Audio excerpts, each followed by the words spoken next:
the AL record for home runs. He's not going to get the infused Barry Bonds, Sosa, McGuire numbers, but to break Roger Maris' 61 mark. He was only, 11 away from Barry? So I mean, it's within grasp. I agreed, but I just feel like I love the historical part of sports. Any sport we look at are the numbers, the hollowed numbers of baseball, of basketball, of football. Like, we know these. Give me the data. Yes. So my top 5 unbreakable records in all of sports. Starting at number 5.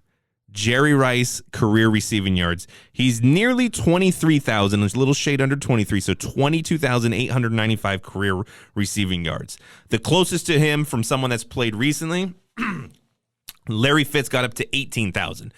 Larry Fitz was 38 years old. He's retired. That's still 5,000 away. The closest current players are Julio and DeAndre Hopkins. They're in the 13,000 mark. They still have 10,000 more yards to go, and they're not, they're at the latter part of their career. D-Hop, if he had a better quarterback, if he was on a different team, if he's on Kansas City with Pat Mahomes. Could he play for another 8 years? I don't think. Here's the only caveat. Hey, D-Hop is healthy, man. He's using PEDs. He's ready to go. That's very true. We'll see. But someone like Justin Jefferson, if he averages 15 to 17, plus they have the extra game now, so if he averages 1,500 to 1,700 yards per season and he stays healthy and he plays 15 to 20 years, he might have a shot. But that's number 5. Moving to number 4, Wilt Chamberlain's 100-point game record. I could easily go 50 points in a season because that was just a strange 1962 year, but that's neither here nor there. I think the 100-point game is the big number that we always see, and having Donovan Mitchell go for 71 this week it reminds us of Kobe's 81. Handful of guys have got to that 70-point threshold, including Devin Booker. I watched every minute of that Kobe game, and I've obviously seen these other players put up the numbers. It is so hard, and so many things have to go your way just to hit 60. For them to get to 60 to 70, and then everyone, the entire arena knows it, no one's getting to 90. No one's getting to 95, let alone 100. Yeah. That stood since 1962. Okay. I like that one. Next is Wayne Gretzky. Yes, I'm going hockey for you. Total points.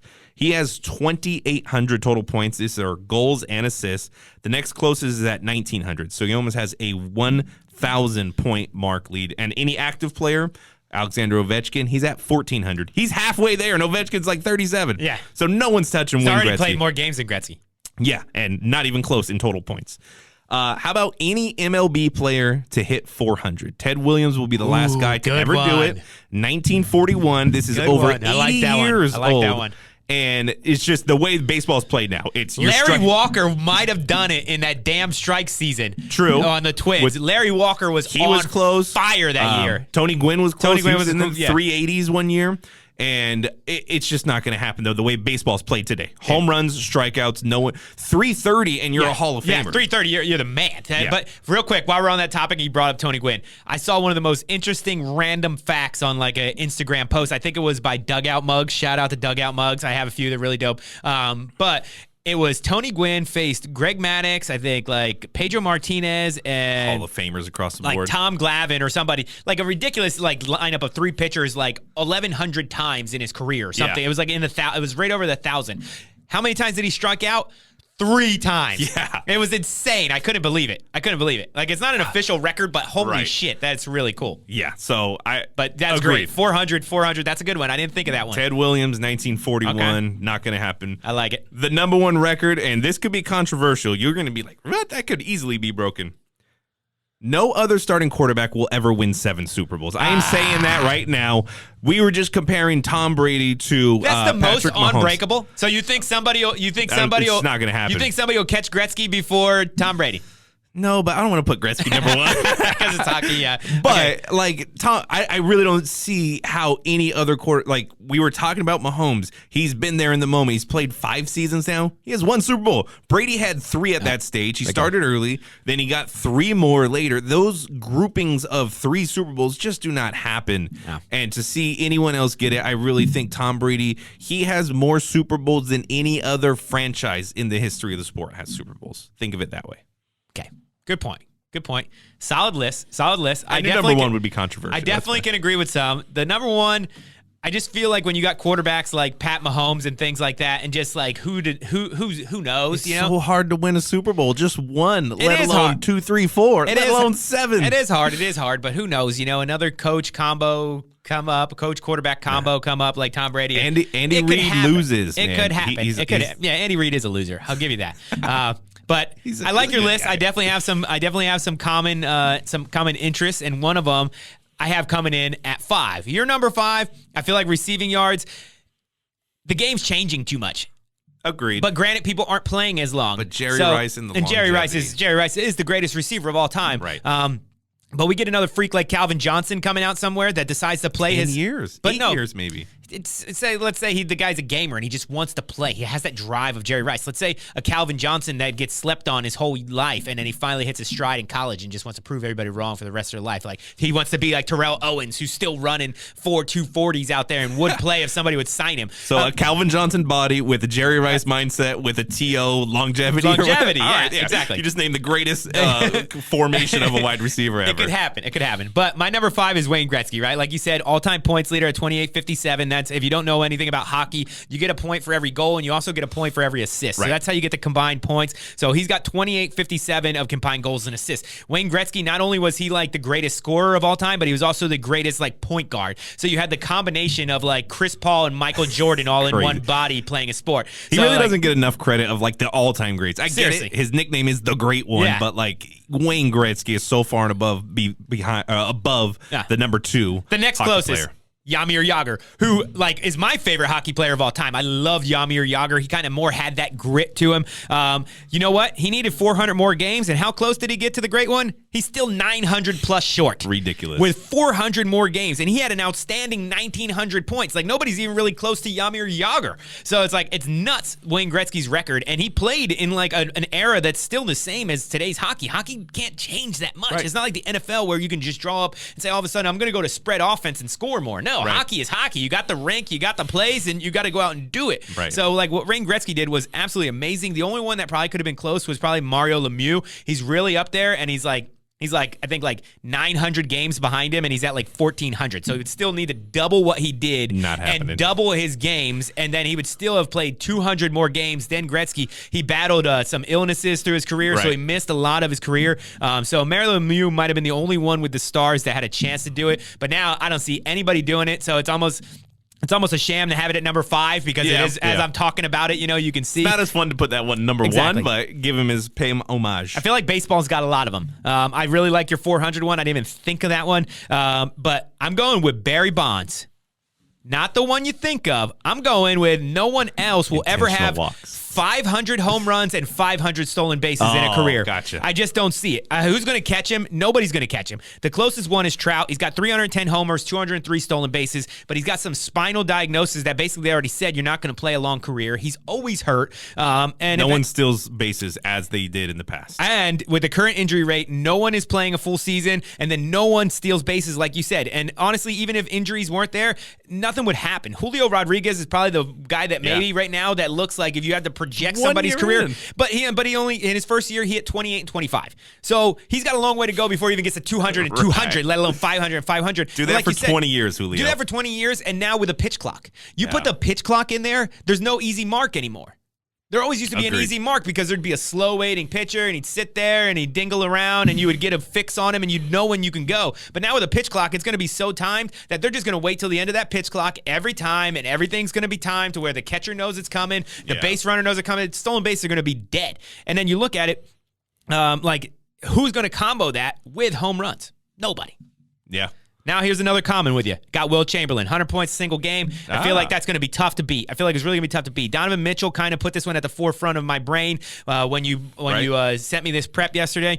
Donovan Mitchell had 71 points, but he needed 50 minutes. It's the second most points or second most minutes needed to score 70 out of anybody that's ever done it. The only one higher than that, Wilt Chamberlain. He needed like 58 minutes when he scored 70 in a triple overtime game or something weird.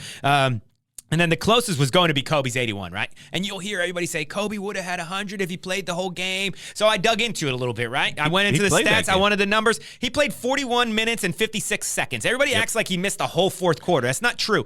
They get that mixed with him scoring 62 in 3 quarters. Yeah, exactly. But even 62, you're not going to score 38 in the final quarter when you're blowing a team out. It just Exactly. It's not going to happen even if you're trying. Even if you're trying, it's not going to happen. So let's do a little math, right? 81-point game in basically 42 minutes. That means that he's averaging just under 2 points per minute, but let's give him 2 points per minute. And let's say we put him at 48 just like Wilt. So he gets another 6 minutes. He gets another 12 points. He has 93. He's still 7 away from his best game ever, and Kobe Bryant is arguably the greatest basketball player of all time. So Wilt Chamberlain just had too much of an advantage at those times. So that's just one that's just, unfortunately, sports fans, you can put an asterisk next to it, whatever you want. It ain't going to be broken. It's probably one of the coolest records. Totally. Because every time you hold up the piece of paper, and it's legendary. It's dope. Yeah, it's dope. And it was for the Philadelphia Warriors, which is cool to me. Yeah. I think Hershey, Pennsylvania. I think my next Mitchell and Ness is going to be a Chamberlain Warriors jersey. I never really thought of it till right now, but I think I'm going to put that on my next to-do wish list. Very nice. Number 2, I'm sticking with the diamond, baby. I'm going Ricky Henderson's 130 stolen bases in one season. It's just not going to happen. It's just not going to happen for the reasons we already laid out in the 500-500 argument. But this one I put higher because it's all about stolen bases. It's 130 in one season. For you that don't know about baseball, there's 162 games in a season.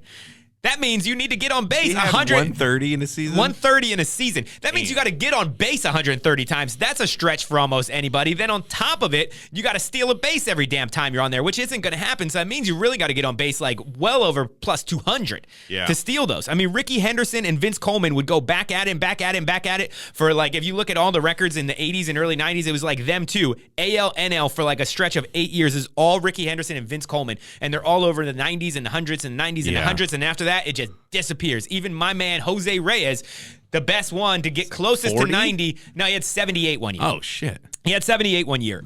But the last person to get over 90, Ricky Henderson. He did it himself in 1988. And the game's, like we said, it's evolved from a catcher's ability to throw people out than back then, and now it's just more formatted to where pitchers are throwing faster. They're throwing 110 miles an hour now, so the ball's getting to the catcher faster, so it's just not going to happen. How about when he broke the all-time record and he takes, I believe it was third base that he actually stole it from, and he just grabs the mic and I am the greatest of all time. Yeah. Just like, give yourself love, Ricky. I love me some Ricky Henderson. Hell yeah. Drink your champagne and have your flowers, Ricky Henderson. 130 stolen bases, not going to happen. Number 1, all-time, unbreakable record. No debate about it.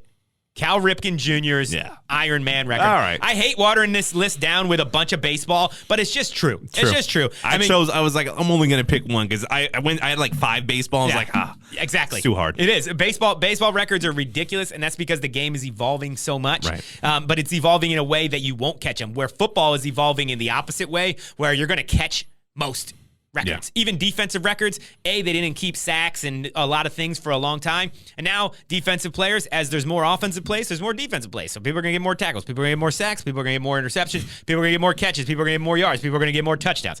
The Super Bowl one, I do agree. People aren't necessarily going to get more Super Bowls just because of all that. So that one is going to be tough to do. But Cal Ripken, if you don't know him, he is the Iron Man of baseball. He played 2,632 straight games. Okay, so that means that he took an at-bat or played an inning in the field for 2,632 straight games. That meant if you watch baseball, the Orioles weren't always that good. So he played every single night he went out there. You want to talk about somebody that performs for the people of the great Camden Yards Stadium? Cal Ripken was that man for the middle class of Baltimore. Yeah. He went out there and he performed every single night for over 16 years. Before him, Lou Gehrig had the record, and that stood for 56 years. Yeah. And he broke Lou Gehrig's by like 1,000.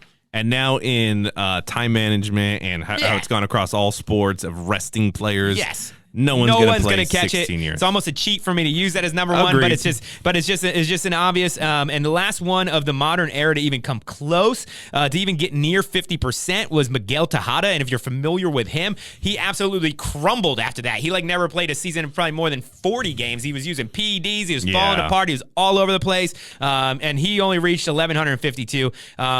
And 9 of the top 10 people on the Iron Man streak list, other than Ruben Tejada, are Hall of Famers. So, I mean, it's a great record. Wow. Only great people reach those levels. So, I'm going with Cal. Yeah, fair. I had him on my tentative list because that is an unbreakable list. But I figured you had to. I was like, yeah, I don't want to, because it could have been bogged down with baseball, just as we said. Yeah.